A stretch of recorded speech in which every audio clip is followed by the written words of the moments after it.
Hello bachcho, we have a question. The question states that a copper rod is bent into a semicircle of radius a, and at ends a straight part are bent along diameter of semicircle and are passed through fixed a smooth and conducting ring O and O dash as shown in figure. A capacitor having capacitance C is connected to the rings. The cap system is located in the uniform magnetic field of induction B such that axis of rotation O dash is perpendicular to the field direction. Okay.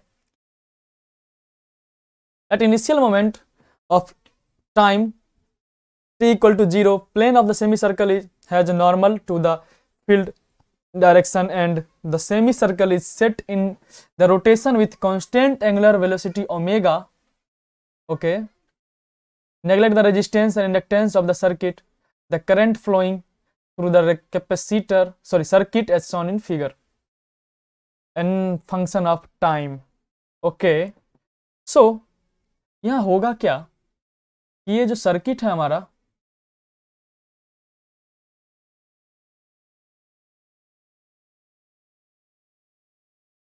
यहां से यहां तक तो ये fix रखेगा, ठीक है। यहां मैग्नेटिक फील्ड है अंदर की तरफ। ये वाला जो पार्ट है हमारा, जो कंडक्टर है, ये कैसा है, ये कुछ इस तरह से है।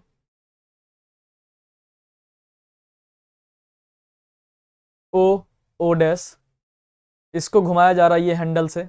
ये जो हैंडल है एक तरह से इसको मान लो, ये इसको घुमा रहा है। कैसे घुमा रहा है, ऐसे घुमा रहा है ओमेगा से। अब देखो इसके रोटेशन के कारण क्या होगा, ये वाला पार्ट जो अभी ऐसा दिख रहा है, कुछ देर बाद ये मैं डॉटेड लाइन से दिखा रहा हूं इसको, ये ऐसा दिखेगा क्या, ये रोटेट कर चुका होगा कुछ एंगल। इसका जो एरिया वेक्टर होगा ना, वो परपेंडिकुलर जो था, अब वो परपेंडिकुलर नहीं रहेगा, कुछ एंगल बनाएगा इसके साथ। किसके साथ, ये जो हमारा बी है ना, बी के साथ एंगल बना लेगा। यहाँ बी अंदर की तरफ है, तो मैं अंदर की तरफ भी एंगल कितना ही होगा, उतना ही होगा जो ये थीटा बना लिया मैंने। तो थीटा जो होगा हमारा टी टाइम में कितना घूम जाएगा, ओमेगा टी घुमा होगा, तो इसका जो एरिया वेक्टर है वो भी कितना घूम जाएगा, ओमेगा टी घूम जाएगा बी के साथ। पहले किधर था, वो पहले बी के अलोंग था। 3D में है, थोड़ा सा इमेजिन करो, रिंग क्या होगा, रोटेट करके थोड़ा पीछे चला जाएगा। Okay, yes sir. तो बताओ इस समय जो एरिया होगा, फ्लक्स जो पास होगा इस पूरे लूप से, वो कितना होगा, फ्लक्स हो रहा होगा। पहले तो इसका जो एरिया है हमारा, मान लेते हैं इसका एरिया ए है, जो रेक्टेंगुलर एरिया है वो हमारा कितना है, ए है।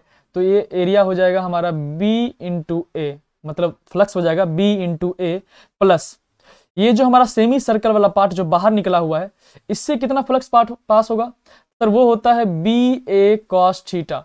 ए डैश मान लो, इसका एरिया कितना, A dash, B A dash cos theta, that will be equal to B A plus B dot B into area कितना है इसका, इसका एरिया है sir half pi R square, मतलब half A square, half pi A square cos theta. Cos theta कितना होगा, theta हो जाएगा ओमेगा टी, थीटा कितना हो जाएगा, ओमेगा टी के बराबर।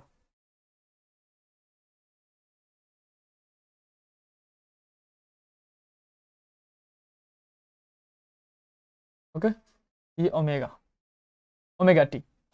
ओके, अगर मुझे निकालना है ईएमएफ निकालना है इसमें जो इंड्यूस होगा, उसके लिए क्या करना पड़ेगा, मुझे ईएमएफ इक्वल टू हो जाएगा minus d phi by D t. तो इसको डिफरेंशिएट करना है बेसिकली। तो देखो ये तो क्या है, कांस्टेंट है, ये क्या है, कांस्टेंट, एरिया कांस्टेंट है, बी भी कांस्टेंट। एरिया क्या है, रेक्टेंगुलर एरिया जो दिख रहा है हमें, वो वाला एरिया। तो ये तो कांस्टेंट है, ये तो 0 हो जाएगा, प्लस इसका कितना हो जाएगा, इसमें बी कांस्टेंट है, पाई कांस्टेंट है, तो बी पाई, एरिया ए भी कांस्टेंट है, b pi A square by 2।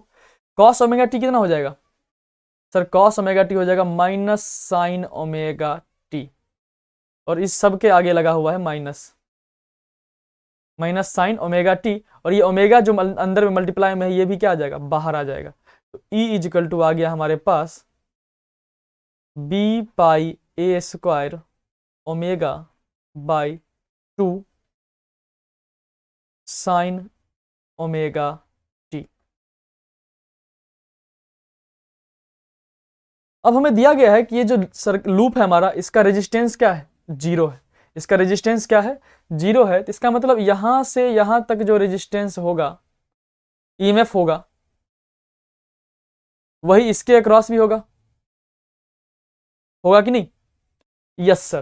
तो बताओ, अगर इसके अक्रॉस ईएमएफ ई है, पोटेंशियल डिफरेंस कितना है, ई है, तो चार्ज ऑन कैपेसिटर कितना हो जाएगा, क्यू इजिकल टू, क्यू क्या है, चार्ज ऑन कैपेसिटर कितना हो जाएगा सर, हो जाएगा सी इंटू ई। क्या हो जाएगा, सी इंटू ई के बराबर। तो सी आया सी, ई कितना आया है, ई आया हमें B pi A square omega by 2 sine omega T. ठीक है, लेकिन मुझे निकालना है करंट इन द सर्किट। तो करंट क्या होता है सर, आई होता है हमारा D Q by D T. I क्या होता है, D Q by D T. इसको डिफरेंशिएट कर दो वापस, तो ये आ जाएगा हमारा B pi A square omega C by 2, ये तो कांस्टेंट है।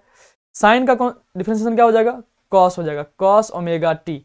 और ये जो ओमेगा है मल्टीप्लाई में फिर से बाहर आ जाएगा, तो ओमेगा। तो ये आ गया हमारे पास B pi A square omega square C by 2 cos omega T is I. तो ये हो जाएगा हमारा करंट इन द सर्किट। ठीक है, तो देखो कोई ऑप्शन है हमारे पास,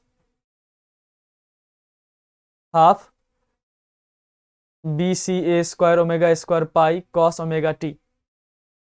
तो ऑप्शन नंबर हमारा बी जो है, 2 जो है, ये क्या है, करेक्ट आंसर है फॉर दिस क्वेश्चन।